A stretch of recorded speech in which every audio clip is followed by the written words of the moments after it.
김종국님의 남성 호르몬 수치는 무려 9.35로 같은 나이대에서 상위 1%고요. 20대와 비교해도 상위 10% 수준이라고 해요. 정말 대단하죠? 이 방송이 작년에 찍었던 방송인데 이때 나이가 50살이에요. 좀 미친 것 같아요. 근데 미국의 억만장자 브라이언 존슨이 이걸 본다면 정말 놀랄 거예요. 그 사람이 1조 원 넘는 재산을 갖고 있는데 건강해지려고 1년에 20에서 30억 원씩 쓰고 의사도 10명 넘게 고용을 하고 거기다가 자기 아들의 피까지 수혈을 받은 사람이거든요. 그리고 나이는 김종국님보다 한 살이 어려요. 근데도 불구하고 자기의 남성 호르몬 수치가 60대 수준까지 나왔었다. 이런 고백을 한 적이 있어요. 그것 때문에 고민이 돼서 남성 호르몬 보충제를 맞았었다라고 얘기를 한 거죠. 이게 진짜 김종국님의 수치가 얼마나 대단한 건지 다시 한번 느껴지는 것 같아요. 사실 이게 너무 높다 보니까 의심도 많이 받았어요. 실제로 캐나다의 보디빌더인 그렉 듀셀이 김종국님이 스테로이드 쓴 거 아니냐고 의혹을 제기하기도 했었어요. 그것 때문에 김종국님은 도핑 테스트도 받아가지고 자신의 결백을 증명했었죠. 그래서 오늘 영상에서는 이 김종국님의 건강과 남성 호르몬을 위한 루틴이 무엇인지 정리해드리고요. 이게 왜 몸에 좋은지도 과학적으로 설명해드릴게요. 또 반면에 브라이언 존슨은 건강에 30억씩 쓰는데도 남성 호르몬 수치가 60대 수준까지 낮아졌었다고 했잖아요. 그때 나이가 40대였는데도요.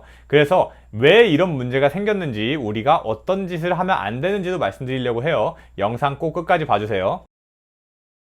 운동이 또 빠질 수가 없죠. 건강 루틴에. 이 운동하는 게 남성 호르몬에 좋다는 건 다들 알 거 아니에요. 근데 운동 중에도 남성 호르몬이 오히려 떨어지는 운동도 있고요. 아니면은 운동을 아무리 해도 남성 호르몬에 크게 도움을 못 주는 운동들도 있어요. 결론부터 말씀드리면은 고중량 하체 운동 있죠. 데드리프트나 스쿼트 이런 게 남성 호르몬에는 가장 좋은 운동입니다. 근데 문제는 중량을 많이 못 들거나 운동에 익숙하지 않은 분들은 이거 하다가 괜히 무릎 다치고 허리 다치고 더 소중한 것들을 잃을 수가 있잖아요. 그래서 김종국님이 하시는 다양한 운동 중에 남성 호르몬에도 도움되고 모두가 쉽게 할 수 있는 운동 딱 하나만 추천을 드리려고 하는데요. 뭐냐면 바로 계단 오르기예요. 그 중에서도 이 존투 운동이라고 불리는 최대 심박수의 약 70에서 80% 수준에서 꾸준히 운동을 하는 계단 오르기가 가장 몸에 좋다라고 할 수 있더라고요. 뭐 헬스장에는 천국의 계단 이런 거 쓰시면 되겠죠. 이 계단 오르기가 좋은 이유는 첫 번째로 하체 근육을 복합적으로 자극할 수 있다는 건데요. 아까 제가 고중량의 데드리프트나 스쿼트가 남성 호르몬에 제일 좋다고 했잖아요.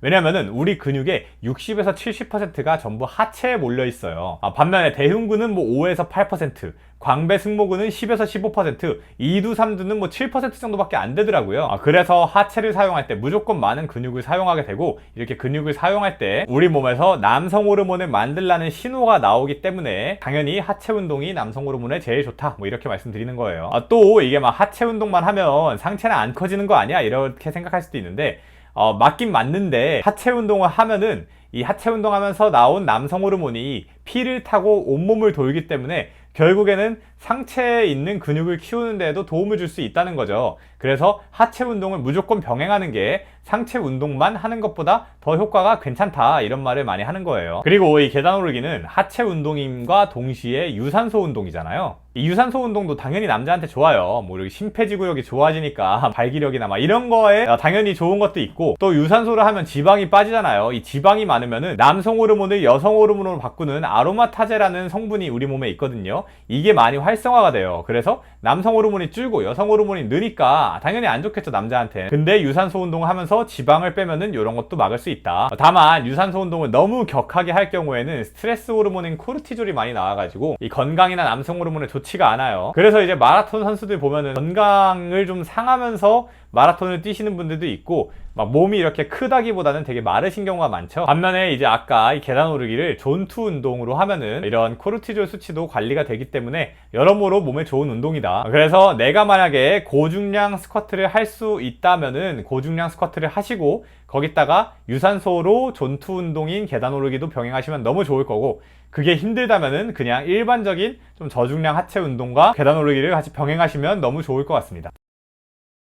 브라이언 존슨이 20억씩 쓰면서 남성 호르몬이 낮아져서 보충제까지 맞았던 이유가 뭐냐? 남성 호르몬을 잘 만들려면은 뭐 운동도 해야 되고 뭐 영양제도 먹고 막 이런 거 생각하잖아요. 근데 제일 중요한 게 뭐냐면 수면이랑 식사예요, 사실. 브라이언 존슨은 건강에 미친 사람이라서 수면은 진짜 철저하게 지켰는데 식사가 문제였던 거예요. 그 사람이 더 느리게 늙고 싶다 보니까 하루에 섭취하는 칼로리를 정말 극단적으로 제한해서 2000칼로리만 먹었었거든요. 왜냐면 노화 관련 연구를 보면 우리가 적게 먹을수록 더 느리게 늙는다고 얘기를 많이 해요. 근데 문제는 조금 먹으니까 우리 몸에서 약간 이거 위기 상황 같은데? 이래가지고서는 생존에 필요하지 않은 건 다 그만두자. 생식도 일단 내가 살아남아야 되니까 그만두자, 이래서 남성 호르몬을 더 이상 만들지 않게 됐던 거예요. 그렇기 때문에 20억씩 건강에 돈을 쓰고 영양제를 100개씩 챙겨 먹고 하루에 1시간 반씩 운동을 하고 잠을 너무 잘 잤는데도 남성 호르몬이 60대 수준까지 나왔던 거죠.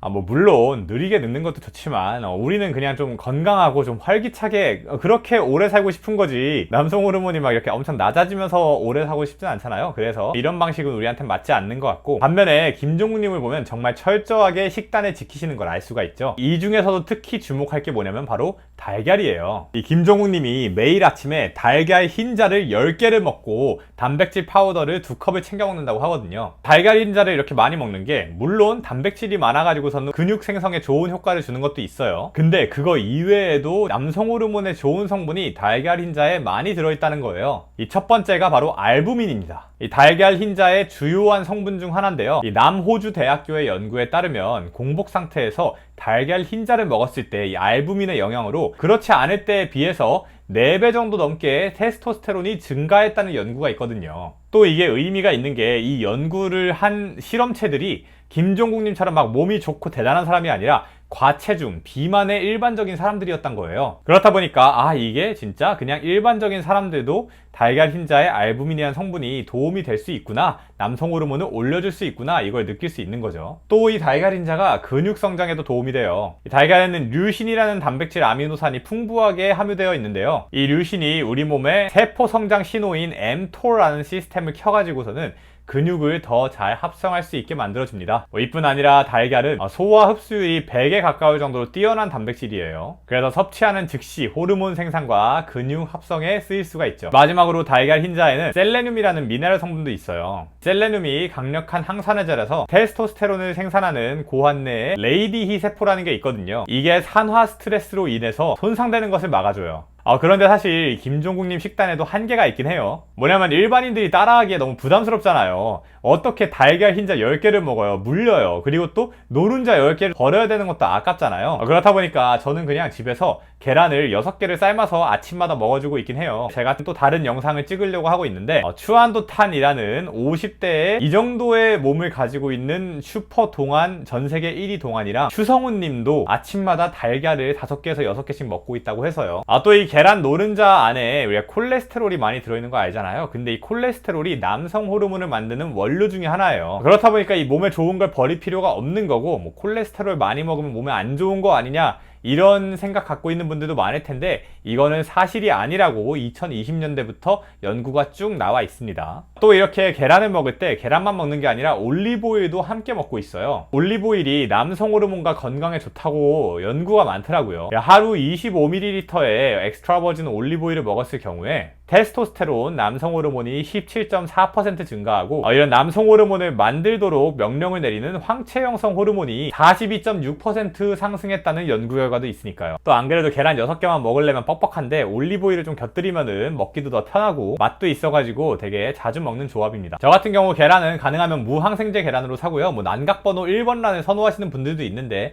이건 약간 비싸서 저는 그냥 무항생제 정도로만 사고, 올리브오일은 폴리페놀이 높고 산도가 낮은 게 되게 중요하잖아요. 그래서 이 올리브오일을 제가 어떻게 골라야 하는지 찍은 영상도 있는데 한번 궁금하신 분들은 참고해 보시고, 또 필요한 분들이 있을까 해서 제가 먹는 계란과 올리브오일 링크도 밑에다가 달아둘게요. 자, 그래서 오늘 영상 한번 정리해 드리면요, 첫 번째로 브라이언 존슨이 건강에 20억씩 쓰면서 남성 호르몬 수치가 왜 낮게 나왔냐, 조금 먹어서 그랬다. 두 번째로 김종국님은 반면 남성 호르몬이 엄청 높게 나왔는데 이 비결 중에 하나가 달걀을 많이 먹는 게 있을 수 있다. 달걀 흰자를 아침마다 10개씩 먹는데 여기에 있는 알부민이라는 성분이 남성 호르몬에 도움을 준다. 또한 달걀 노른자에도 콜레스테롤과 같이 남성 호르몬의 원료들이 많이 있기 때문에 같이 먹어주면 더 좋을 수 있다. 세 번째로 이 올리브오일을 또 같이 먹어주는 것도 남성 호르몬에 도움이 되고, 특히나 산도가 낮고 폴리페놀이 높은 올리브오일을 먹는 게 좋다. 마지막으로 운동의 경우에는 하체 운동이 남성 호르몬에 제일 좋은데 고중량이 가능하면 스쿼트나 데드리프트를 하고, 그게 불가능하면은 계단 오르기를 해주면 너무 좋다. 이렇게 말씀드리고요. 제가 이 채널의 컨셉을 사실 계속해서 고민을 해왔어요. 왜냐면은 이게 건강 관련 주제다 보니까 아무래도 좀 연세 있으신 분들이 많이 보는데, 사실 저는 막 그렇게 나이가 많지는 않으니까, 제가 지금 나이가 36살이거든요. 그래서 이게 어떤 분들을 대상으로 한 컨텐츠를 찍어야 될까 많이 고민을 했는데, 결국엔 내가 관심이 있는 컨텐츠가 내가 제일 잘 아는 거고, 그런 얘기를 해야지 이걸 보는 시청자분들한테도 도움이 되는 얘기를 할 수 있을 거 아니에요. 그렇다 보니까 저랑 비슷한 30대 후반에서 한 40대 정도 되는 남성분들이 관심을 가질 만한 내용들을, 저도 그게 관심 많아서 많이 공부를 하고 있으니까 그런 내용들 위주로 영상을 이 채널에다가 꾸준히 올려보려고 해요. 그래서 오늘 영상이 뭐 좀 도움이 되셨거나 마음에 들었다면은 구독과 좋아요도 한번 눌러주시고요. 알람 설정까지 한번 해주세요. 감사합니다.